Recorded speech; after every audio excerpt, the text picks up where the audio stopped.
सभी श्रद्धालु जनों को मेरा सादर प्रणाम। आज मैं आपको एक ऐसी पवित्र तिथि की कथा सुनाने जा रही हूँ जिसे मोहिनी एकादशी कहा जाता है। यह एकादशी न केवल व्रत और उपवास का दिन है, बल्कि मोह और माया से मुक्ति पाने का मार्ग भी है। हमारे शास्त्रों में कहा गया है कि एकादशी का व्रत हजारों यज्ञों के फल के समान पुण्यदायक होता है, और मोहिनी एकादशी तो स्वयं भगवान विष्णु के मोहिनी रूप से जुड़ी है, जो कि छल और माया को पराजित करने का प्रतीक है। तो आइए इस पावन दिन पर हम सब मिलकर एक बार फिर धर्म, भक्ति और मोक्ष की इस दिव्य यात्रा पर चले और सुने मोहिनी एकादशी की यह पुण्य कथा। मोहिनी एकादशी का व्रत वैशाख मास के शुक्ल पक्ष की एकादशी तिथि को किया जाता है। यह व्रत मोह और माया को हरने वाला, पापों का नाश करने वाला और मोक्ष की प्राप्ति कराने वाला माना गया है। इसे स्वयं भगवान श्री कृष्ण ने युधिष्ठिर को सुनाया था।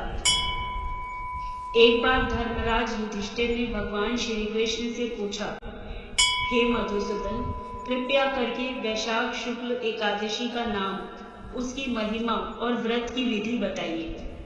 भगवान श्री कृष्ण बोले, हे राजन, यह एकादशी मोहिनी एकादशी के नाम से प्रसिद्ध है। यह समस्त पापों का नाश करने वाली, सभी लोगों का सुख देने वाली और मनुष्य को भव सागर से पार लगाने वाली है। इसका वर्णन स्वयं भगवान श्री राम ने लक्ष्मण से किया था। मैं तुम्हें वही कथा सुनाता हूँ। प्राचीन काल में भद्रावती नामक एक नगर था। वहाँ धर्मदास नाम का एक धर्मात्मा, विष्णु भक्त और वैश्य वर्ग का व्यक्ति रहता था। उसके 5 पुत्र थे, जिनमें सबसे बड़ा पुत्र धृष्ट बुद्धि नामक एक अत्यंत पापी, दुराचारी, शराबी और वैश्याओं के संग रहने वाला था। वह माता पिता की सेवा नहीं करता था, रोज नशे में धुत रहता और झूठ, ठगी और हिंसा में लिप्त रहता। धर्मदास ने अपने पुत्र को बहुत समझाया, परंतु वह ना सुधरा। अंततः पिता ने उसे घर से बाहर निकाल दिया। धृष्ट बुद्धि अब जंगलों में भटकने लगा। खाने को कुछ नहीं, रहने को जगह नहीं, वह दर दर भटकता रहता। एक दिन वह महर्षि कौंडिन्य के आश्रम में पहुंचा। उसका चेहरा थका हुआ, शरीर दुर्बल और मन दुखी था। महर्षि ने पूछा, वत्स, तुम कौन हो? इस अवस्था में कैसे पहुंचे हो?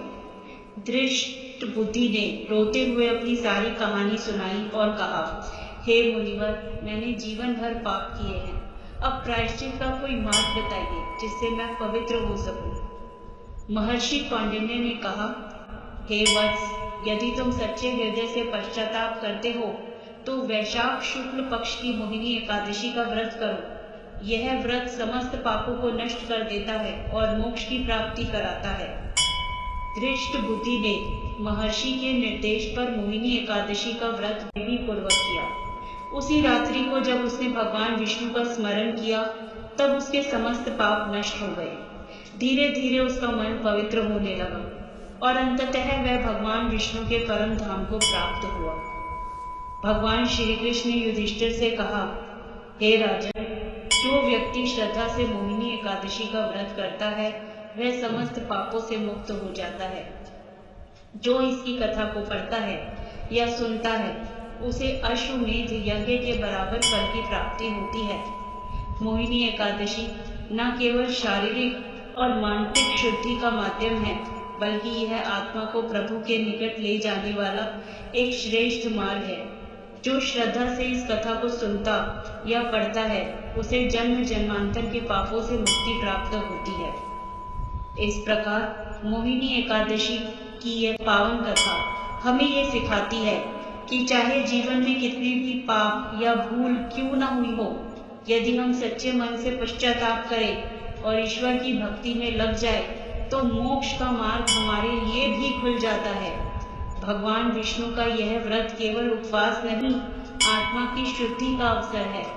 जो भी श्रद्धा से इस व्रत को करता है और कथा को सुनता है, वह पुण्य का अधिकारी बनता है।